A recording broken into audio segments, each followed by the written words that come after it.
Hey guys! Okay, so welcome back for your problem of the day on your Wednesday. So today we are going to do a problem of the day with money, one of my favorite topics. So it's all good.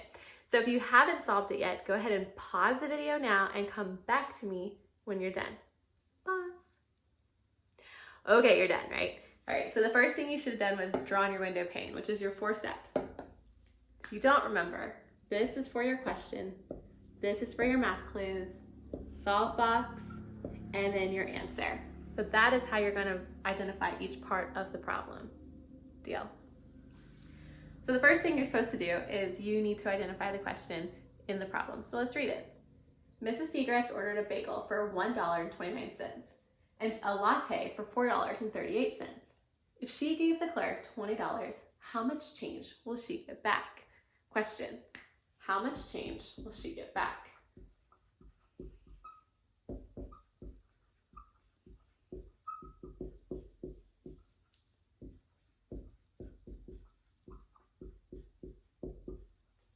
So that's the first thing you did, was write down the question. Second thing you're going to do is identify the math clues that you need to solve this problem. So, who, what, unit, bar. Who, what, unit, bar. That's what we do in my class all the time. So the who is Miss Seagrass. So we'll just put an S for Miss Seagrass. And Miss Seagrass what?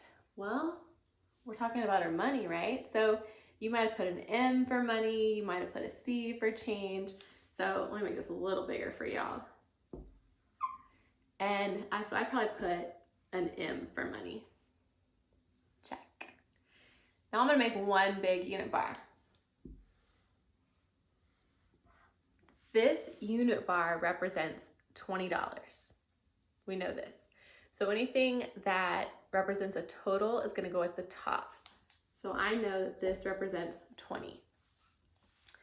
The problem is she's about to give some of this money away. So anytime that you're giving things away and it's not going to come back to you, or you're not finding a missing part or something like that, we're going to eliminate it out of our unit bar. So the first thing we're going to do is we're going to get rid of this $1.29 and put an X.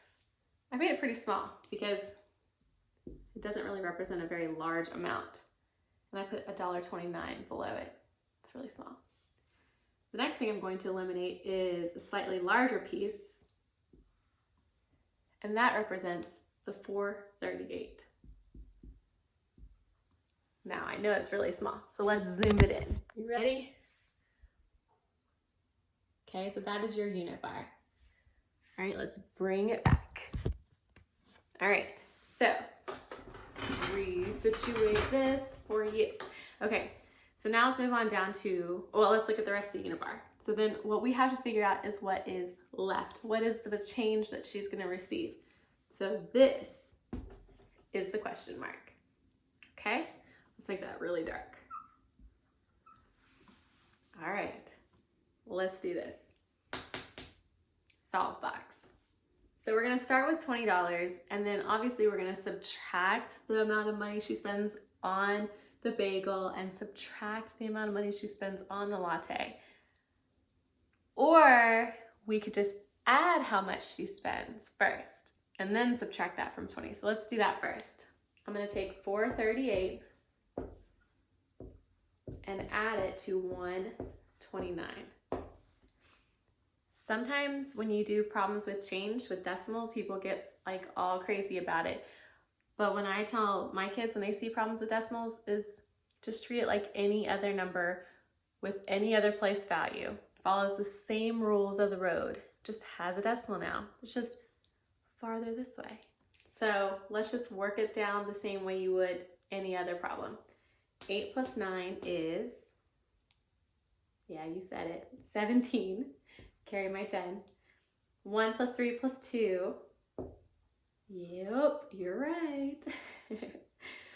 And then 4 plus 1 is 5.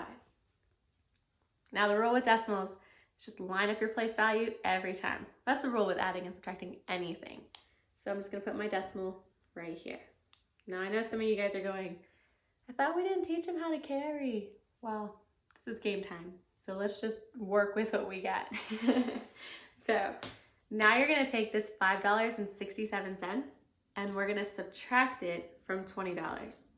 Now because I'm writing so big, I'm gonna have to move my window pane over. So I'm gonna take $20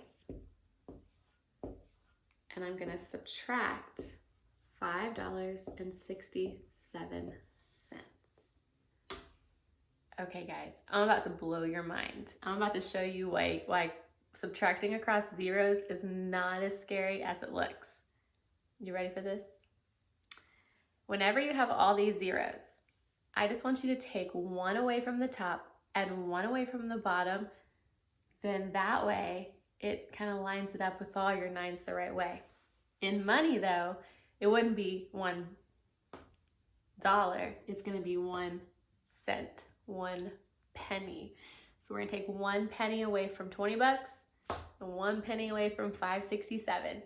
So if I take 1 penny away from $20 and 1 penny away from $5.67, that's gonna leave me with a new equation. So let me show you.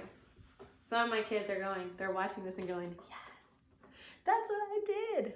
You're gonna start doing this too. Take 1 penny away from $20. That leaves you with $19.99, right? But whatever you do the top, you gotta do the bottom too. So $5.67, that'd be $5.66.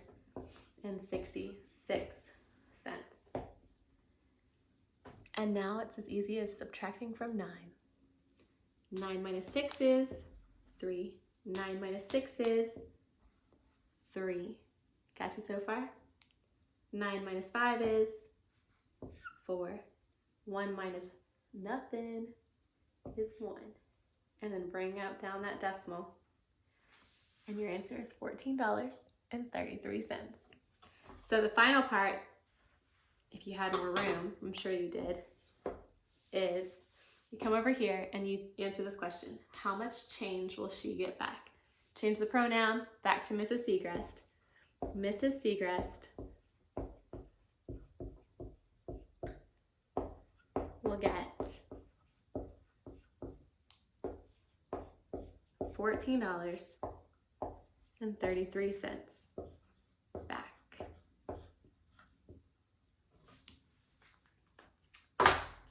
And that is your problem of the day. Hope you guys had fun. See you tomorrow.